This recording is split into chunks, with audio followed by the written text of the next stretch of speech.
Welcome to the Deep Dive.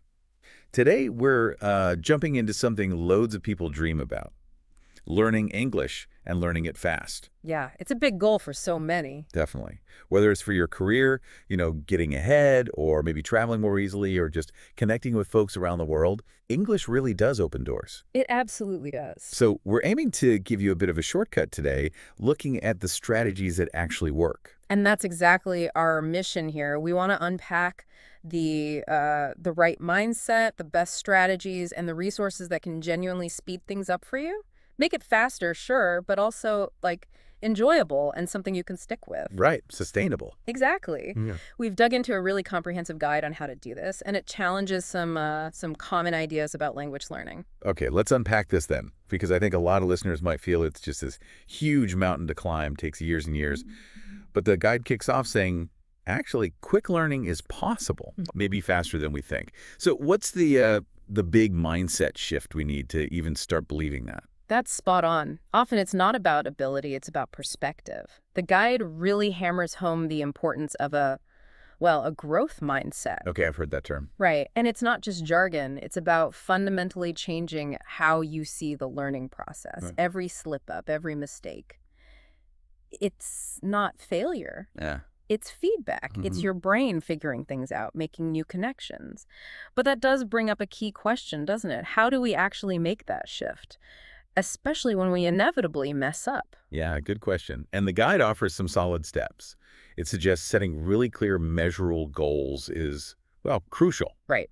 Tangible targets. Exactly. Instead of just, I want to learn English, maybe aim for something like learn 500 English words this month, or hold a basic 3-minute chat in English by week 4. Specifics. They're things you can actually aim for and, see if you're hitting them. Makes it less daunting. Now, something that really stood out for me in the guide was this idea of just changing your surroundings. How do we actually immerse ourselves, make English kind of unavoidable? Yeah, this is where it gets really practical and honestly pretty effective. Yeah. The strategy is creating what the guide calls English zones. English zones, Yeah. okay. It's about setting aside specific times or even places just for English. So you're not just seeing English occasionally, you're actively using it in chunks of your day. Like how? Well, simple stuff first. Switch your phone language to English, all your apps too. Ooh, brave. Okay. It is a bit jarring at first, but then maybe watch an English video while you have breakfast, listen to an English podcast on your commute, try writing, I don't know, just a sentence or two in an English journal before bed. Integrating it. Exactly, weaving it into what you already do. And there's that other simple trick too, right? The sticky notes. Oh yeah, absolutely. Just label things in your house, mirror, door, chair, fridge, whatever. Right. You stick the English word on it. It's this constant passive reinforcement. You see the object, you see the word, little mental triggers all day long. Okay, so immersion is key. Let's talk vocabulary. The guide really pushes starting with the most common words. Yes, high frequency words, it makes a huge difference. Think about it. Learning just the top 1,000 most used English words gets you almost 80% of everyday conversation. Wow, 80%. That's massive. It really is. So focusing there first gives you a massive head start. Now, the question is, how do you make those words actually stick? Right. Not just in one ear and out the other. Exactly. And this is where a bit of memory science comes in handy. The guide strongly suggests using flashcard apps. Things like Anki or Quizlet. Spaced repetition. Precisely. They use spaced repetition. It's not just random quizzing. These apps figure out the perfect time to show you a word again just as you're about to forget it. Okay. It really helps lock it into your long-term memory much more efficiently. And it also mentioned learning words in context, didn't it? Not just lists. Absolutely critical advice. Don't just memorize the word delicious on its own. Right. Learn it in a sentence. This pizza is delicious. You instantly get how it's used, makes it so much easier to remember and actually use yourself. Makes sense. And connecting this back, consistency is just everything, even if it's just 15 or 20 minutes a day. Really? That's enough. If you do it every day, yeah. It's way more powerful than, say, cramming for 3 hours once a week. That daily habit is what really builds momentum. Okay, so that leads us to the scary part for many people, actually speaking. That fear of making mistakes. The guide has some advice here. Oh, definitely. And it's pretty liberating advice, actually. It says, Don't wait until you think you're perfect. You'll be waiting forever. Yeah, probably. Start speaking right away, even simple sentences, even with mistakes.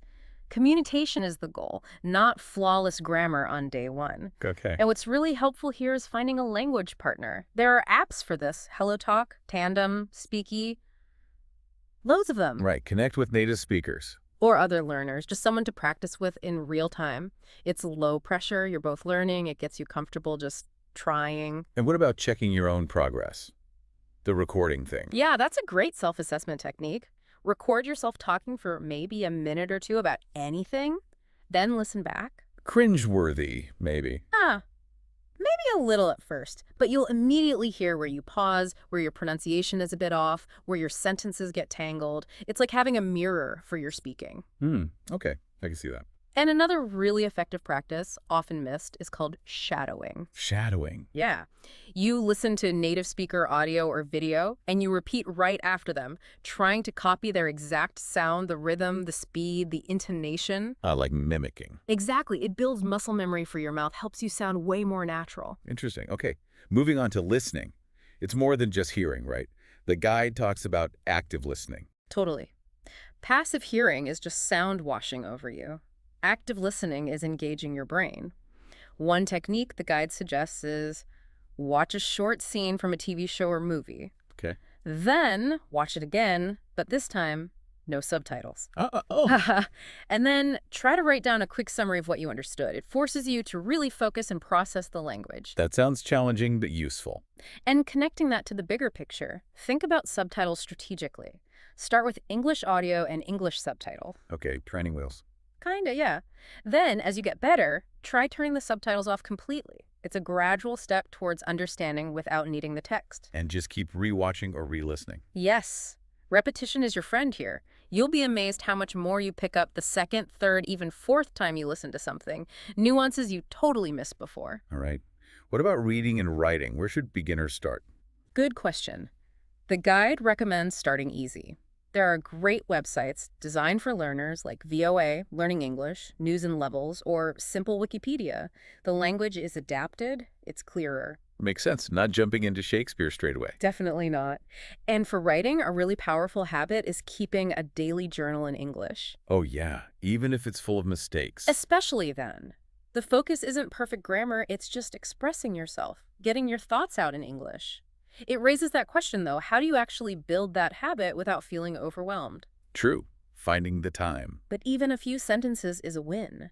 And then, to polish your writing, you can use online services like LangCorrect or Native. How do they work? You post your writing, and native speakers give you feedback, corrections. It's like having a bunch of volunteer editors. That's pretty cool. Okay, grammar. The word that strikes fear into hearts everywhere. How does the guide suggest tackling that without wanting to run away? Yeah, it can feel daunting. The core idea is don't try to memorize all the grammar rules up front. It's overwhelming and, frankly, not that effective initially. So just ignore grammar. Not ignore it, but learn it as you need it. Learn it through practice when you encounter it. It's about applying it, not just knowing the rule. Okay. And there are practical resources. The guide mentions classics like English Grammar in Use by Raymond Murphy. These books are great because they focus on how grammar is actually used, with examples. Right, not just abstract rules. Exactly. And always practice grammar in full sentences. Don't just learn verb tables in isolation. Learn tenses using timelines, maybe, or compare similar structures like, what's the difference between I have gone and I went in a real situation? Context again. Always context. Okay, let's talk tech and community. These have really changed the game, haven't they? Apps first. Oh, massively. Yeah, apps are great. Duolingo is fun for beginners, gets the basics down gamified. Yeah. Memrise is excellent for vocab, often uses little videos. LingQ is really good for integrating reading and listening. And Elsa Speak is fantastic for pronunciation feedback using AI. AI, that's the next level, isn't it? Oh, here's where it gets really interesting now. AI tools, chatbots like ChatGPT. They're becoming incredible language practice partners. How so? Well, think about it. You can have conversations, practice specific scenarios, ask it to explain a grammar point you just got wrong, get writing prompts. It's like having a patient tutor available 24/7. It's amazing for practicing on your own. Wow. That's a game changer. It really is. Yeah. And beyond apps and AI, don't underestimate online communities. Like forums. Yeah, places like Reddit, Discord servers focused on language learning, Facebook groups. You connect with other learners, share tips, find practice partners, ask questions. It's a great support network. Keeps you motivated. So putting it all together, you need a plan, right? Not just random activities. Absolutely. A personalized study plan is key. The guide even gives a sample week. Maybe Monday is new vocab and writing practice. Friday is chatting with your language partner. Structure helps. It does, even a loose structure. And what's really fascinating sinologically is tracking your progress. How does that help? It's a huge motivator. Keep a language journal. Write down new words, sure, but also mistakes you made and how you fixed them. Notes from speaking practice, even just how you're feeling about it all. So you can look back and see how far you've come. Exactly. It makes the progress tangible, visible, especially on days when you feel like you're stuck. And celebrate the wins, however small. Yes, definitely. That first time you order coffee successfully in English, or understand a joke, or someone compliments your speaking, those moments are gold. Acknowledge them. They fuel you to keep going. That's really important. And look for inspiration. Read stories of people who learned English quickly, and many do, reaching fluency in 6 months, maybe a year. It shows it's totally possible. Okay, so wrapping this up. The core message here seems to be learning English fast is doable. It absolutely is. With the right attitude, the right motivation, and these practical methods we talked about. And consistency beats perfection every time. That's the takeaway. Consistency over intensity, maybe. Just show up daily. Speak, listen, read, write, immerse yourself. Every little bit adds up. Every step gets you closer to fluency. It really turns that big dream into something achievable. Yeah, step by step. So a final thought for everyone listening. Considering everything we've covered today, what's maybe one specific, consistent English habit you could start doing today? Something that might genuinely surprise you with how much difference it makes in just, say, the next 30 days.